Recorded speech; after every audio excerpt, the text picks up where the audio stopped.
सर्दियों में वैसे फ्रिज खुलता तो कम है, लेकिन स्मेल और सामान से ये भरता ही जा रहा होता है। तो आज के वीडियो में कुछ ऐसी आपको प्रो टिप्स मिलने वाली हैं जिनको अप्लाई करके आप अपने फ्रिज की छोटी से छोटी स्पेस को मैक्सिमाइज करने वाले हैं और उसके साथ साथ हर वक्त नीट एंड क्लीन रखने वाले हैं। Hello friends, once again welcome back to my channel. कैसे हैं आप सब? तो सबसे पहले मैंने अपने फ्रिज को ऑफ किया था और उसके बाद इसके अंदर जो भी सामान वगैरह है ना, उसको मैं निकाल लूँगी। और उसके बाद इसके डोर के ऊपर ये जो शेल्व्स लगे होते हैं ना, इनको मैं जब भी फ्रिज को क्लीन करती हूँ ना, इस तरह से निकाल के और उसके बाद ही इसकी क्लीनिंग करती हूँ। तो कपड़े के साथ जब हम फ्रिज को साफ करते हैं ना, तो क्लीन तो हो जाता है, लेकिन जब आप इस तरह से स्पंज के ऊपर थोड़ा सा डिश वॉश लिक्विड लेकर और उसको पानी में डिप करके उसके बाद क्लीन करेंगे ना, तो बहुत अच्छी तरह से क्लीन हो जाएगा। फिर आपको साफ कपड़ा लेना है और ये मैंने लिया है माइक्रोफाइबर है, इसके साथ बहुत अच्छी सफाई हो जाती है। तो बस इस तरह से मैंने इसको बिल्कुल साफ कपड़े के साथ साफ किया। उसके बाद दोबारा इसको पानी में गीला करके उसको ड्राई करके थोड़ा सा, उसके बाद मैंने इस पूरे दरवाजे की स्पेस को क्लीन किया है।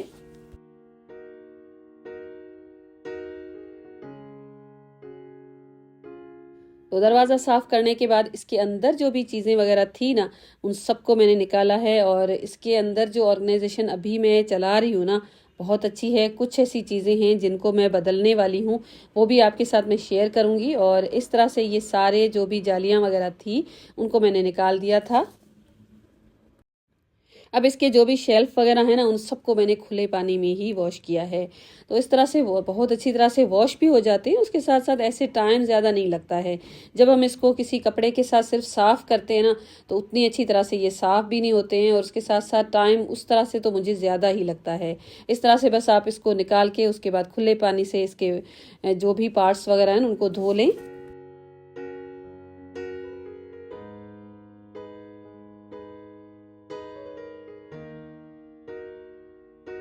मेरे पास अक्सर ये कमेंट्स आते हैं कि आपने अपने फ्रिज में इस तरह से प्लास्टिक लगाई हुई है ना, तो कूलिंग डिस्टर्ब नहीं होती है।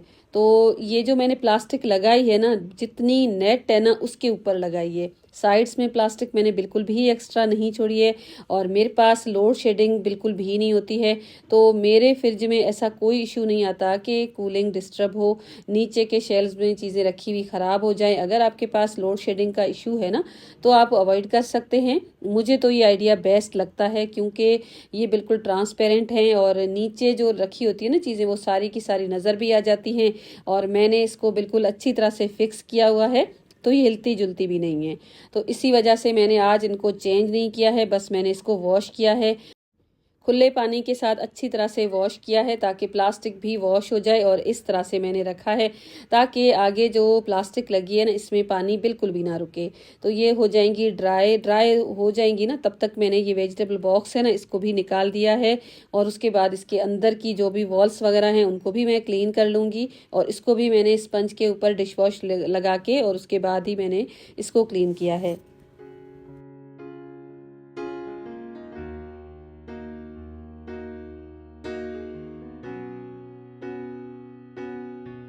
अंदर बाहर फ्रिज का डोर हम क्लीन करते ही रहते हैं, लेकिन एक जो मेन चीज़ है ना, उसको हम अक्सर निगलेक्ट कर रहे होते हैं।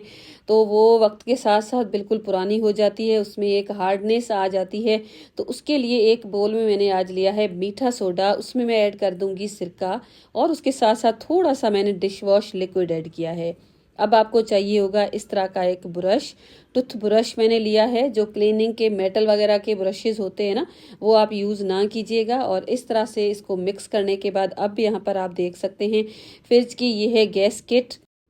तो रबर को अगर आप साल में 2 बार इस तरह से क्लीन कर भी लेते हैं ना, तो भी आपका फ्रिज है ना बहुत अच्छी तरह से कूलिंग करेगा, जल्दी ख़राब नहीं होगा। और ये गैस किट बार बार क्लीन करने की ज़रूरत भी नहीं पड़ती है। तो यहाँ पर आप देखें कितना यहाँ पर मैल वगैरह जमा हो जाता है, तो ब्रश के साथ बहुत अच्छी तरह से क्लीन हो जाता है। तो कपड़ा वगैरह लगाने से ना उतनी अच्छी तरह से सफाई नहीं होती है। और वैसे भी जब हम अपने फ्रिज को साफ़ करते हैं, तो ये वाली जगह अक्सर हम भूल भी जाते हैं। तो बस आज मैंने इसको बहुत अच्छी तरह से साफ़ किया है। तो अब मेरा अच्छा खासा टाइम है ना, ये गुजर जाएगा। तो बस ऊपर आप डोर के देख सकते हैं, मिट्टी वगैरह यहाँ पर भी जमा हो जाती है। तो जब क्लीनिंग करते हैं ना तो डोर बंद होता है, तो यहाँ पर भी हमें क्लीनिंग करनी चाहिए। इसको भी मैंने इसी टूथब्रश के साथ साफ़ किया है, क्योंकि इसके ऊपर टेक्सचर है थोड़ा सा, नॉर्मल कपड़े के साथ ठीक से क्लीन नहीं हो रहा होता है। तो जहाँ पर स्पंज वगैरह लगाने की ज़रूरत थी ना, तो स्पंज भी मैंने यूज़ किया है और उसके बाद कपड़े के साथ मैंने इसको साफ़ किया है, हल्का सा गीला किया है कपड़ा, और बस इस तरह से मैंने इसको साफ़ सुथरा कर दिया है। बस थोड़ी सी रेस्ट भी मिल गई थी यहाँ पर, जो मैंने सोडा लगाया था, और उसके बाद बस मैंने साफ़ कपड़े के साथ इसको साफ़ किया है। और फ्रिज की साइड्स को और उसके साथ साथ जो डोर है ना, उसको भी मैंने बिल्कुल नीट एंड क्लीन कर दिया है। तो लास्ट टाइम मैंने अपने फ्रिज की क्लीनिंग जब आपके साथ शेयर की थी ना, मेरे ख्याल में उसी वीडियो में मुझे ये कमेंट आया था कि आप ही हमारे फ्रिज का जो दरवाज़ा है ना ठीक से बंद नहीं होता है, कूलिंग लीक हो जाती है, और बर्फ़ है ना वो भी ठीक से नहीं जमाता है। तो यहाँ पर आप देखें मैंने पेट्रोलियम जेली ली है, आप चाहे ना तो ग्रीस ले सकते हैं और वैक्स भी यूज़ की जा सकती है, सेम ही बात है। तो इस तरह से लेकर, और उसके बाद यहाँ पर आपको एक इस तरह का कोई रॉड नज़र आएगी जिसके ऊपर ये पूरा दरवाज़ा घूमता है ना, उसके ऊपर आप इसको लगा लीजिए।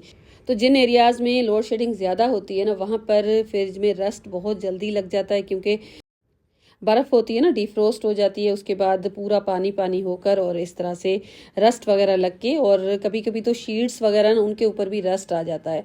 तो यहाँ पर तो बिल्कुल कॉमन प्रॉब्लम है। यहाँ पर आप वैक्स लगा दीजिए, ये जो पेट्रोलियम जेली वाला है यही, और इसी तरह का आपको इसके जो मेन डोर है ना नीचे, वहाँ पर भी नज़र आएगा। तो यहाँ पर भी आप लगा लीजिए पेट्रोलियम जेली। नारियल का तेल भी लगाया जा सकता है, लेकिन मैं ना अक्सर पेट्रोलियम जेली ही यूज़ करती हूँ। मेरे फ्रिज में इस तरह का कोई इशू नहीं है, क्योंकि मैं इस तरह से लगाती रहती हूँ। दरवाज़ा ठीक से बंद भी होता है, खुलता भी है, और ठीक रहता है। रस्ट वगैरह है ना यहाँ पर बिल्कुल भी नहीं लगेगा फिर। तो घर हो, अप्लायंसेस हो, मेंटेनेंस तो मांगते ही मांगते हैं। बस चीज़ लेकर उसको छोड़ देना, तो इस तरह से फिर वो ठीक नहीं रहता है, चीज़ें बहुत जल्दी ख़राब हो जाती हैं। तो कभी कभी ना हमें इस तरह से थोड़ी सी इसकी ट्रीटमेंट करनी चाहिए। तो अब ये रोटेटिंग ट्रे है, इसके अंदर ये मेरी जो चटनियाँ हैं या इस तरह के जो कंटेनर्स होते हैं ना, वही मैं रखती हूँ। सोया सॉस की बोतल, केचप की बोतल है ना, इस तरह के कंटेनर्स में ही रखनी चाहिए, क्योंकि सेपरेट जब हम उसको रखते हैं ना, तो अक्सर फिर जो है ना पूरा गंदा कर देती हैं। तो इस तरह की एक्रिलिक की ट्रेज हैं, जो मैं संडे बचत बाज़ार से लेकर आई हूँ, और बिल्कुल सस्ते में मुझे ये मिली हैं। 800 में ये मैंने 2 ले ली थी, और यहाँ पर छोटे छोटे से कुशन्स दिए हुए हैं फोमिक। तो ये जो ट्रेज है ना, बहुत अच्छी ग्रिप के साथ किसी भी सरफेस के ऊपर आप इसको रख सकते हैं। तो मैंने तो आज इसको फ्रिज में यूज़ किया है, और मैं अपने जो भी ऑर्गेनाइज़र वगैरह होते हैं ना, उनकी जो जगह है ना चेंज करती रहती हूँ। तो इसके अंदर अभी तो मेरे पास एक अचार है, और साथ साथ छोटी छोटी चटनियाँ हैं जो बोटल्स में, उनको रखने वाली हूँ। और उसके साथ साथ आप यहाँ पर देख सकते हैं इस तरह के छोटे छोटे से कंटेनर्स, जो लास्ट वीडियो में मैंने आपके साथ शेयर किए थे, और इनको मैंने दराज से लिया है। बेस्ट क्वालिटी है इनकी, और उसके साथ साथ स्पेस सेविंग है, और इसको यूज़ करने के बाद आपका फ्रिज है ना नीट एंड क्लीन दिखता है। लेकिन जब वो सिंगल हैंडेड ही यूज़ हो, फ्रिज तो ऐसी जगह है, घर के सारे ही अफराद यूज़ कर रहे होते हैं, तो ना इस तरह से जो भी चीज़ बचत होती है ना, छोटा सा जैसे लेमन का पीस हो गया, हरी मिर्च हो गई, इसके अंदर ना डाल देते हैं। तो आज ना इसका एक परफेक्ट सा हल मैंने सोचा, ये जो मेरे पास डिस्पोजेबल लिड्स है ना, जो बिल्कुल ही चीप रेट्स में आपको दराज पे मिल जाएंगी, और बहुत ही ये इजी रहती हैं, तो मैंने ना इसको कवर कर दिया है। अब इसके अंदर जो ऐसी चीज़ें मैंने रखी हैं जो मैं ही यूज़ करती हूँ, जैसे ये छोटे छोटे मसाला के पैकेट्स बच जाते हैं, जिसको मैं जार में ट्रांसफ़र नहीं कर सकती हूँ, क्योंकि बहुत ज़्यादा फिर जार्स हो जाती हैं। तो फ्रिज के बाहर हम इनको रखते नहीं हैं, क्योंकि ये जो मसाले हैं ना, कराची में अगर बाहर रखेंगे ना तो ख़राब हो जाएंगे। तो मैं अपने फ्रिज में इनको रखती हूँ। तो इस तरह से मैंने आज इनको रख दिया है। अब ये जो नेक्स्ट आइडिया है ना, ये इंटरनेट पे वायरल हो रहा था, तो मैंने आपके साथ भी शेयर किया। देखें इस आइडिया को कितने दिन में चलाती हूँ। तो टी शर्ट मैंने ले ली, ऊपर से मैंने कट कर दिया है। वो लोग तो कट नहीं कर रहे थे, पूरी की पूरी टी शर्ट यूज़ कर रहे थे, लेकिन मैं तो इस तरह से कट करके, और उसके बाद जहाँ से ओपन पार्ट है ना, वहाँ पर मैंने ग्लू लगा के इसको सील कर दिया है। यहाँ पर अगर आप चाहें ना तो सिलाई भी लगा सकते हैं।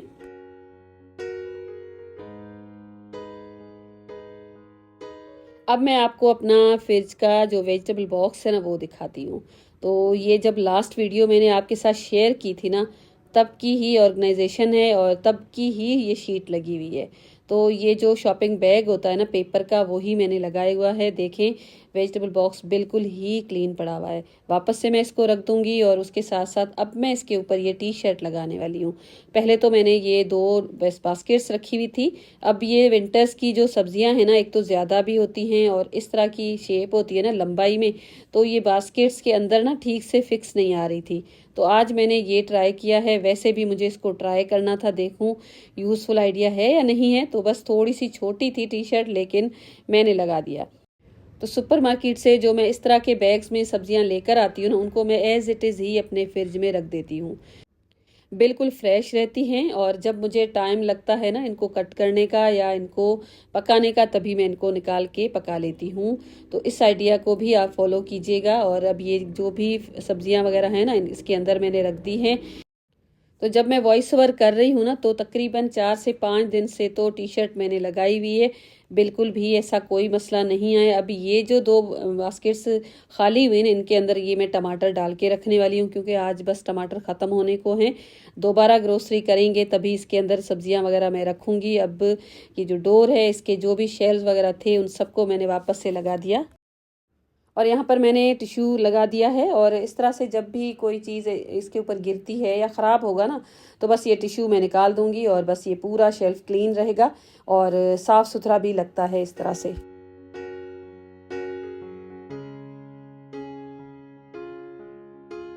और साथ साथ चीज़ों को मैं रखती जाऊंगी। अब ये जो बास्केट है ना, आज मैंने इसके अंदर ब्रेड रखी है, थोड़ी ज़्यादा आ गई थी।